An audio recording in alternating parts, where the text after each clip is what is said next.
कृष्ण राधे राधे। श्री हरिदास। स्वागत है आप सभी का। आज हम वैशाख मास मातम्य के चौथे अध्याय का श्रवण करेंगे।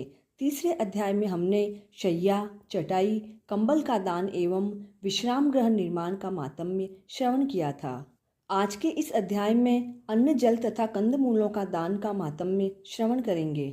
नारद जी ने कहा, हे राजन, जैसे दूध से दही और दही से घी श्रेष्ठ होता है, उसी तरह कार्तिक मास से माघ और माघ से वैशाख मास श्रेष्ठ है। इस मास में दान करना बरगद के बीज के जैसे बढ़ता है।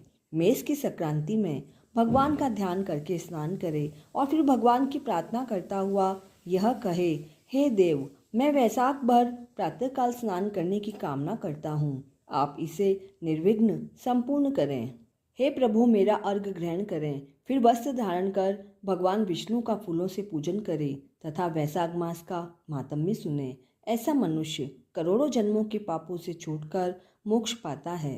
वैशाख में सैया पर सोना, तेल मलना, कांसे के बर्तन में भोजन करना, घर में स्नान करना, दूसरी बार भोजन करना तथा दिन में सोना वर्जित है।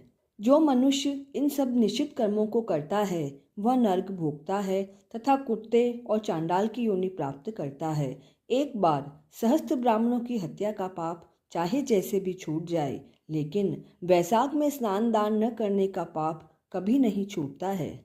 इस मास में मार्ग पर चलने से थके हुए ब्राह्मण को शैया पर विश्राम कराकर उसके चरण दबाए तथा पाँवों को धोकर चरणामृत ले तो सारे बंधन छूट जाते हैं और तीर्थ स्नान का फल प्राप्त होता है।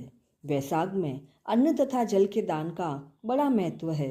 इससे सभी दुख दूर होते हैं। प्रातःकाल सूर्योदय होने पर सागर में मिलने वाली नदियों गंगा, यमुना, कावेरी, नर्मदा आदि में स्नान करके भगवान का ध्यान करने से जन्म जन्मांतर के पाप नष्ट हो जाते हैं। कोई धनी हो या दरिद्र, चाहे पराधीनी क्यों न हो, उसे जो भी मिल सके वही दीन दुखी को दान देना श्रेष्ठ है। कंदमूल, फल, शाक, गुड़, बेर, पत्र, जल, मट्ठा जो भी वस्तु दान की जाती है वह सदैव स्थिर बन जाती है। दान न देने से गरीबी आती है, गरीबी में पाप बढ़ते हैं और पाप करने से नरक मिलता है। अतः दान करना आवश्यक है। जैसे रूपवती नारी वस्त्र के बिना शोभा नहीं पाती है तथा नमक के बिना शाक भी स्वादहीन होता है, वैसे ही दानहीन मनुष्य सर्वगुण संपन्न होने पर भी श्रेष्ठ नहीं समझा जाता।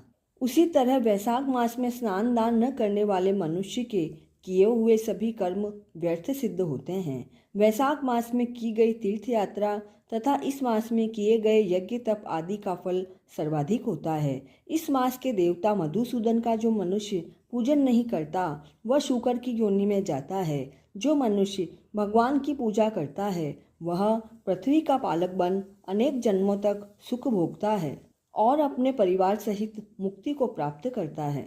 तो इस तरह वैशाख मास मातम्य का चौथा अध्याय पूर्ण हुआ।